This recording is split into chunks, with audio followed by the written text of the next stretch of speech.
Sekarang gini loh, kalau saya mengimani Yesus sebagai utusan untuk Israel saja, penyampai firman, seorang nabi, mempunyai Tuhan yaitu Allah, ini sesuai dengan ucapan Yesus, jelas ucapannya. Nah, ketika kamu mentuhankan manusia Yesus, yang mana ayatnya coba? Karena saya tidak mau yang tidak jelas. Kalau saya memposisikan Yesus sebagai manusia, punya Tuhan, utusan, penyampai firman, ini jelas ucapan Yesus, baru saya imani, karena jelas ini. Nah, ketika ada orang yang menyesatkan ajaran Yesus, menganggap Yesus itu Tuhan, ini pakai ayat yang mana? Coba, coba. Okey, dengar baik-baik ya. Macam ni. Nah, Yohanes 10:30. Yesus kata, "Aku dan Ayah adalah satu." Okey, apa yang difahamkan oleh Yahudi? Dekat Yohanes 10 ayat 33. Yohanes nak membunuh dia. Mereka mula membatu dia. Kemudian Yesus bertanyalah, ya, kenapa anda nak membatu saya? Mereka kata, bukan kerana perkara baik yang anda lakukan kami batu kamu. Kami batu kamu nak membunuh kamu sebab kamu sebagai manusia mengaku diri adalah Tuhan. Oke, apakah Yesus menyatakan Tuhannya? Ini Tuhan saya nyata, pernah nggak Yesus mengatakan seperti itu? Kalau pernah, Tuhan yang mana yang Yesus kenalkan untuk disembah? Ayo, siapa? Saya akan kata Ibrani 1:1. Tuhan menegaskan bahawa dari awal telah mengutus ramai nabi-nabi dan para rasul, tapi malangnya manusia masih tak faham sebab nabi-nabi dan rasul-rasul tidak mempunyai kuasa sebab mereka tak sama seperti Tuhan. Mereka tidak ada satu intipati kepada Tuhan. Mereka gagal menyatakan sifat Tuhan yang sempurna kepada dunia. Oleh itu, Ibrani 1:2, Tuhan mengutuskan anaknya, Yesuslah. Mengutuskan anaknya sebab anaknya adalah satu intipati kepada Tuhan, ya, kepada ayah. Oleh itu, anaknya dapat menyatakan ayah yang sempurna kepada dunia sebab ayah dengan anak adalah satu intipati, adalah Tuhan, satu Tuhan. Faham tak? Contoh, ya. Kami kata matahari dan cahaya matahari adalah satu, ya. Mereka adalah saling bergabung dan tidak dapat dipisahkan. Ya, you tak boleh kata matahari tanpa cahaya atau cahaya tanpa matahari, tak boleh. Ya, matahari dan cahayanya adalah satu. Yesus bagaikan cahayanya. Katakan matahari itu tidak hari ke dunia, ya, dia tak tersentuh dengan tumbuh-tumbuhan, ya. Tapi cahaya itu yang hadir sentuh dengan tumbuh-tumbuhan, oleh itu tumbuh-tumbuhan itu menumbuh, ya. Betul tak? Oleh itu Yesus bagaikan cahaya itu, ya, yang hadir ke dunia, bersentuh dengan manusia, berinteraksi dengan manusia. Mereka menjadi beriman. Faham tak? Nah iya, ada nggak ucapan Yesus? Dulu Tuhan mengutus nabi-nabi tapi mereka tidak paham. Nah sekarang Tuhan mengutus firman-Nya menjadi aku. Maka imani aku sebagai firman jadi manusia. Apakah sama ada seperti itu ajaran Yesus dulu ketika dia di Israel? Ketika di Israel, penampakan YHWH lebih daripada satu peribadi ada di Kejadian 19:24, Yesaya 6:8, Yesaya 48 ayat 16. Siapa kata tak ada? Di Perjanjian Lama, YHWH ditekan sebagai lebih daripada satu peribadi, seperti 3 ayat yang saya beri. Sekarang mana tunjukkan ayatnya? Ada nggak orang Yahudi yang mentuhankan manusia? Dianggap Tuhan menjelma jadi manusia. Ada nggak sampai sekarang? Juga ada nggak ajaran Yesus? Saya ini Tuhan. Tuhan ngambil rupa saya. Ada nggak? You tak ada baca ke? Yohanes 8 ayat 56. Yesus kata, Bapamu Abraham melihat hariku. You tahu tak, Abraham kepada Yesus ialah berapa jauh? Yesus adalah anak cucu cicit, anak-anak cucu cicit yang moyang. Abraham adalah moyang kepada Yesus. Ya, tapi Yesus kata, Bapamu Abraham melihat hariku. Kemudian 858, Yohanes 8 ayat 58, 2 ayat kemudian dia kata apa? Sebelum Abraham, aku adalah aku. Kenapa Yesus kata begitu tau? Sebab dalam Kejadian 3 ayat 14 ke 15, Tuhan mengesahkan namanya. Dia kata, aku adalah aku. Lepas tu dia lanjut dengan YHWH. Tuhan kepada Abraham. Faham tak? Oleh itu, dalam Yohanes 8:58, Yesus kata, sebelum Abraham, aku adalah aku. Nah, sekarang pertanyaannya, Tuhanmu itu Bapa atau Yesus gitu loh. Putra maksudnya raja dan putra. Putra itu maksudnya anak kepada raja lah. Tuhan kalau ayah, Yesus anak lah, putra lah. Ya, lepas tu dia kata apa? Dia juga bapa keadilan semua tu kan, dan Tuhan yang Maha Kuasa. Begini loh ya, kalau di Arab sebelum datang Islam, menganggap Lata Uzza Manat itu anak Allah, anaknya Allah. Oke, sekarang kamu juga ada istilah Tuhan, juga ada anak, yaitu Yesus. Nah sekarang, saya mau nanya ke kamu. Kamu itu mentuhankan Allah atau Bapa atau anak? Silakan. Mana yang kamu tuhankan? Bapa atau anak? Kami kata anak Tuhan, bukan anak seperti biologi yang kamu melahirkan anak, bukan biologi punya anak. Kami kata anak bagaikan cahaya matahari dan cahayanya. Cahayanya adalah anak kepada matahari, macam tu. Faham tak? Substansi dia. Bukan anak seperti biologi. You sudah salah faham dah. Sekarang gini saja, kamu tentukan dulu. Jadi Tuhanmu itu Allah atau Yesus? Gini aja dulu ya. Tuhan kami YHWH, satu Tuhan, maksudnya satu kewujudan, ada tiga peribadi. Ayah, Yesus dan Roh Kudus. Nah iya, kalau anak itu kan banyak. Coba kamu baca Bible ya. Orang yang membawa kedamaian disebut anak Allah. Israel disebut anak Allah. Salomo disebut anak Allah. Orang yang dibimbing Roh Kudus disebut anak Allah. Anak Allah itu banyak. Apakah kamu tuhankan semua? Dengar baik-baik ya. Tuhan kami YHWH. YHWH ialah satu kewujudan tiga peribadi. Ayah, Yesus dan Roh Kudus. Maksudnya Ayah, firman Tuhan dan Roh Kudus ya. Oleh itu, dia satu Tuhan tapi dia tiga peribadi. Dalam kesatuan ini, Tuhan boleh berkomunikasi, saling berinteraksi ya. Tuhan bukan bisu, bukan duduk macam batu ya. Tuhan ada saling berinteraksi, dia ada komunikasi. Dia ada kasih sayang yang terpulang kepada dia sendiri, kesatuannya saja. Tak payah makhluk.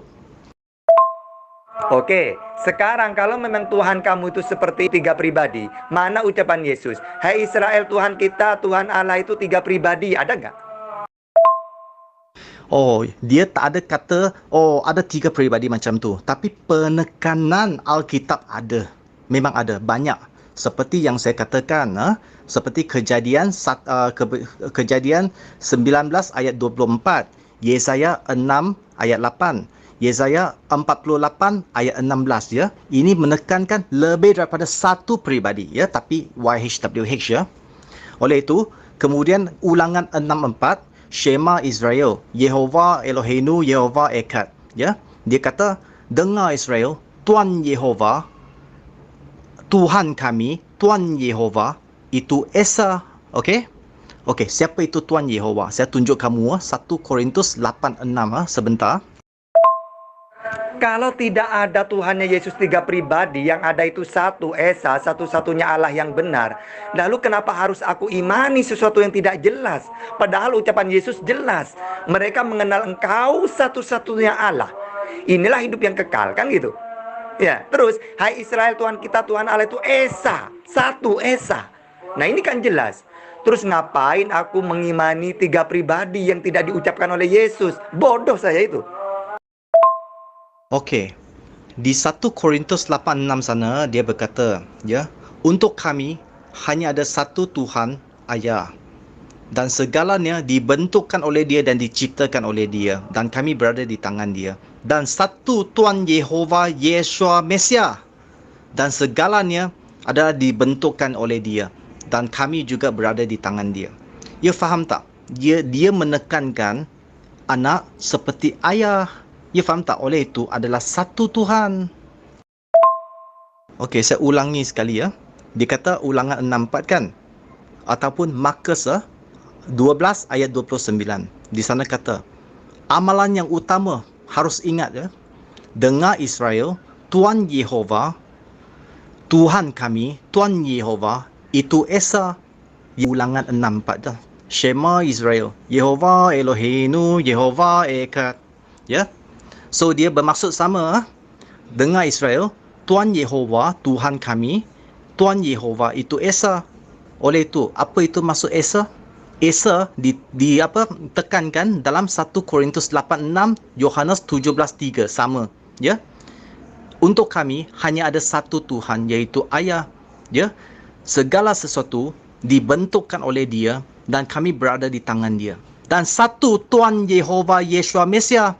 Segala sesuatu dibentukkan oleh Dia dan kami berada di tangan Dia. Tak susah faham. Begini saja gini loh ya. Aku nanya ke kamu. Tuhan itu mengutus apa diutus? Memberi firman atau menerima firman? Nanti jawaban kamu ini menentukan Yesus itu Tuhan apa enggak. Jawab dulu. Oke, saya ulang ya. Yang namanya Tuhan itu memberi ajaran, bukan menerima ajaran ya. Kalau Yesus itu Tuhan, apakah ajarannya Yesus dari dirinya sendiri? Silakan dijawab dulu. You pun tak dengar apa yang saya jelaskan. Lepas tu kamu sudah bertanya yang baru. Apa gunanya kalau saya balas kamu, nanti kamu tak dengar juga. Loh, kamu itu dari awal tidak pernah menjawab kamu. Kamu tidak bisa menentukan dulu mana Tuhanmu. Kamu masih muter-muter. Nah, untuk meyakinkan bahwa pemahaman kamu itu salah, saya nanya. Yang namanya Tuhan itu dari dulu itu mengutus dan memberi firman. Nah, kedudukan Yesus memberi firman atau menerima firman? Coba jawab dulu. Dia adalah firman Tuhan. Ya, dia adalah firman Tuhan. Saat orang menyembah Tuhan, dia adalah disembah bersama. Dia, Ayah dan Roh Kudus adalah satu Tuhan YHWH yang biasa disembah oleh semua orang. Oke, silakan kamu sebutkan ucapan Yesus. Saya ini tidak menerima firman. Justru saya inilah firman Tuhan. Silakan. Saya tunggu ayatnya ya. So sekarang kawan faham tak? So saya sudah kata firman Alkitab adalah firman Tuhan yang diilhamkan ya. Yang diilhamkan termasuk segala perkara yang dinyatakan kepada orang yang diilhamkan. Siapa dia orang yang diilhamkan? Orang yang menulis itu. Contoh macam Musa. Musa mempunyai Torah kan? Torah adalah ditulis oleh Musa. Apa yang ditulis? Dia menulis tentang segala yang Tuhan nyatakan kepada dia. Tuhan ilhamkan dia. Oleh itu Musa adalah pensaksi ya. Dia adalah pensaksi orang yang diilhamkan itu. Dia menulis tentang apa yang diilhamkan oleh Tuhan. Semua perkara mengenai Tuhan berinteraksi dengan dia. Walaupun contoh ada sepatah ayat dia kata, lepas tu Tuhan berjalan 3 langkah ke depan. Contoh sajalah. Ini bukan sebut Tuhan sebut betul. Tapi apa yang dinyatakan kepada Musa, Musa menyalinkan. Okey? Musa nampak Tuhan berjalan 3 langkah macam tu. Faham tak? Ini panggil firman Tuhan yang diilhamkan. So maksud saya, kalau kamu kata di mana Yesus dengan tepat adalah sebutan yang dia sebutkan ya. Sembahlah aku itu macam kan, dia tak ada. Ya, tapi ada penekanan Alkitab menekankan semua itu. Kalau kamu mau, Wahyu 5 ayat 8 hingga ke 14, Filipus 2 ayat 10 hingga 11, ya. Ibrani 8.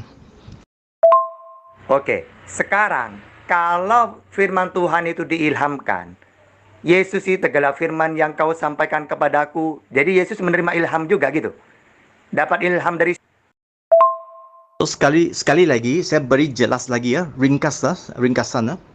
Okey.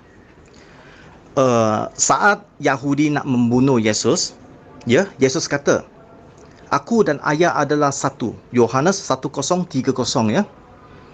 Apa yang Yahudi fahamkan? Yahudi fahamkan apa yang dia mengaku. Dia mengaku apa? Dia kata, "Kami tidak membantu kamu, tidak ingin membunuh dia sebab perkara baik yang kamu buat. Kami nak membantu kamu sebab kamu sebagai manusia mengaku diri adalah Tuhan." Okey, sungguh jelas ya.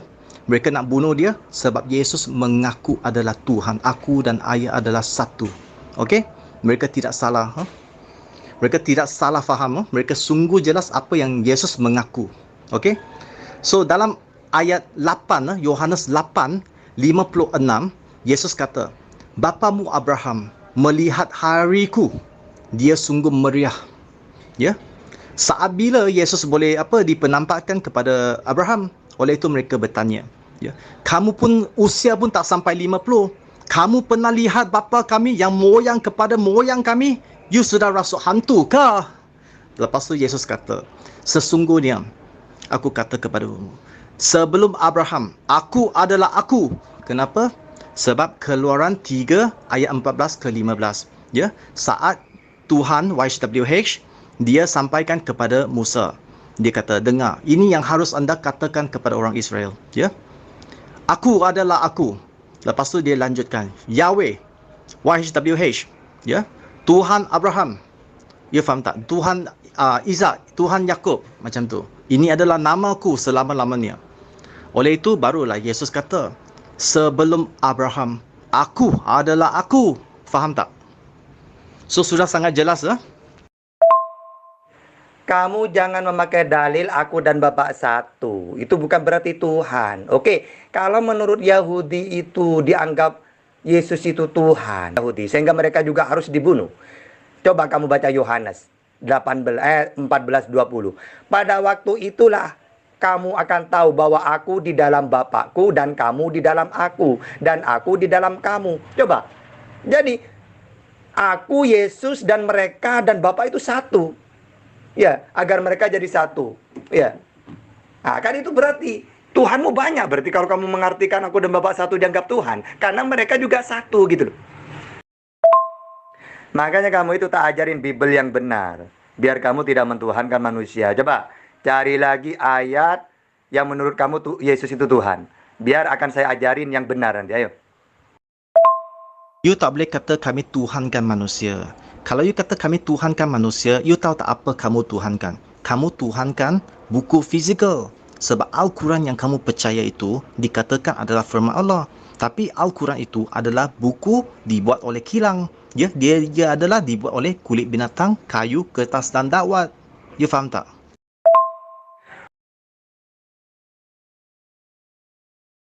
Oke, sekarang kalau kamu tidak mau dikatakan Tuhan, mentuhankan manusia, oke, siapa Tuhanmu?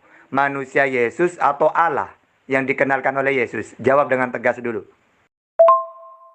You kena fahamkan firman Allah, firman Tuhan kamu, firman Allah, dia hadir ke dunia ini bukan dalam bentuk fizik, ya, tapi dia mengambil sifat fizik dunia ini menjadi buku. Contoh apa yang diambil, sifat apa yang diambil? Sifat fizik seperti kulit binatang, kayu, kertas dan dakwat. Dia menjadikan sebuah buku kitab Al-Quran, ya, fizik. Dan melalui buku ini kamu mengenal Tuhan, ya. Tapi apa yang firman Tuhan kami Yesus lakukan? Firman Tuhan kami adalah Yesus, ya. Dia asal bukan jasad. Dia hadir sebagai firman Tuhan adalah roh, ya. Roh ini ialah firman Tuhan membentukkan jasad, ya. Dia mengambil sifat manusia. Kemudian melalui sifat manusia ini dia memberi contoh, memberi petunjuk, memberi ajaran, ya. Dia menyatakan apa itu maksud baik, apa maksud kesempurnaan, apa maksud kesucian, keadilan, kasih sayang, ya. Dia bukan kata-kata saja, tapi dia memberi aksi benar. Disampaikan oleh para nabi, disampaikan oleh Yesus. Kalau dibukukannya menjadi kertas atau kulit binatang, kan gitu. Segala firman yang kau sampaikan, kata Yesus. Jadi Yesus menerima firman dari Tuhannya. Segala firman yang kau sampaikan kepadaku telah aku sampaikan kepada mereka. Apa yang aku sampaikan sesuai apa yang difirmankan oleh Allah kepadaku. Ini kalau ditulis menjadi buku, kertas, kulit binatang. Nah terus, masalahnya di mana? Ya, tapi firman Tuhan, kami punya kitab Tuhan, itu panggil firman Tuhan yang diilhamkan. Tapi Yesus adalah secara peribadinya firman Tuhan. Dia adalah firman Tuhan itu. Tak sama dengan buku. Buku itu adalah mati. Sesuatu yang tak boleh bergerak, ya. Kitab Alkitab ini adalah buku yang mati, ya. Fizik, ya, yang mati. Dia tak boleh bergerak, tak boleh beri contoh. Dia hanya ada perkataan di dalam, ya. Tulisan-tulisan sahaja, ya. Dia tak ada aksi benar. Yesus adalah gambar aksi benar, kemudian baru ada tulisan. Oleh itu, dalam Alkitab, dia ada jelaskan, ya, Firman Tuhan itu hidup dan aktif ya. Sebab dalam Ibrani 4 ayat 12 ya. Apa maksudnya? Sebab dia ada hidup, dia boleh bergerak punya. Dia bukan seperti bahan mati, bukan hanya sebuah buku saja. Sekarang gini loh ya, firman Tuhan yang diilhamkan. Jadi Yesus juga menerima firman gitu. Diilhamkan oleh Tuhan gitu. Nah sekarang yang menjadi Tuhan itu yang mana yang kamu tuhankan? Yesus yang menerima firman atau Tuhan yang mengilhamkan firman kepada Yesus? Atau kepada para nabi yang lain? Mana yang kamu tuhankan?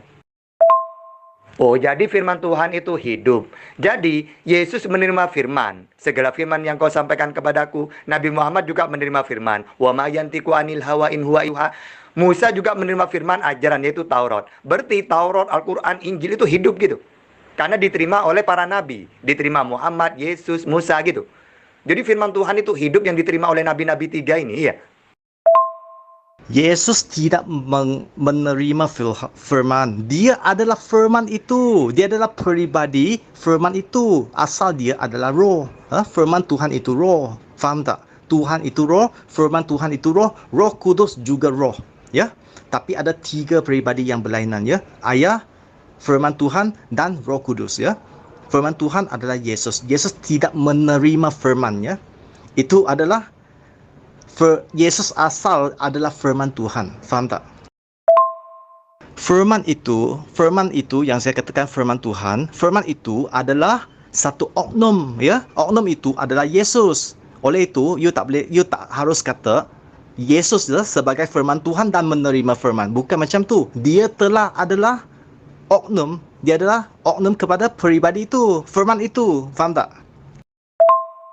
Oke, sekarang kita pakai dalil ya. Mana yang benar, aku atau kamu? Ya. Coba kamu baca Yohanes itu ya. Karena banyak ayatnya bahwa Yesus itu menerima firman. Nah, saya sebutkan dalilnya ya. Di dalam, ini banyak ayatnya ya. Di dalam Yohanes 12:50. Ya, juga dalam Yohanes 17, 7 sampai 8. Juga di dalam Yohanes 14:24. Juga Yohanes 12:44. Yohanes 5:30. Di situ Yesus mengaku menerima firman. Nah sekarang, kalau menurut kamu Yesus tidak menerima firman, mana ayatnya? Silakan. Kristen itu kalau ditantang pakai dalil, tidak mungkin berani. Karena Kristen itu rata-rata tidak paham ajaran Yesus. Mereka lebih paham ajaran pagan, dewa-dewa menjelma gitu. Hayo, kenapa kamu masih tak faham? Mereka menerima firman itu semua bukan Tuhan. Yesus tidak menerima firman, tapi Yesus adalah firman itu. Tak faham ke? Dia adalah peribadi firman itu. Dia bergerak, dia berbuat sesuatu, kemudian mereka salingkan apa yang dia berbuat. Mereka salingkan firman Tuhan. Faham tak? Sebab Yesus adalah firman Tuhan. Nah makanya aku itu tidak suka cuma asumsi imani saja. Tadi kan sudah aku sebutkan dalil-dalil ayat yang Yesus mengatakan menerima firman banyak. Nah sekarang sebutkan dalilnya bahwa Yesus tidak menerima firman. Silakan. Okey kawan, sungguh mudah saja. You tengok, kamu bertanya soalan demi soalan. Kami sebagai Kristen, kami hanya menjawab kamu ya. Apa yang kami jawab, kami beri rujukan referensi dia, ada nombor rujukannya, dan sambil menerangkan satu persatu ya. Tapi apa yang kamu kata telah akhir-akhir kamu sudah habis bantahan ya. Kamu hanya boleh sampaikan, oh, kamu orang Kristen tak percaya kepada Tuhan. Kamu hanya faham pagan saja. Ini semua kata-kata apa tahu yang tidak berasas. Kamu tuh dari tadi cuma muter-muter, cuma curhat. Oke, satu-satu aja ya biar jelas ya. Oke, sekarang mana dalilnya? Ini dulu kamu jawab. Mana dalilnya bahwa Yesus tidak menerima firman?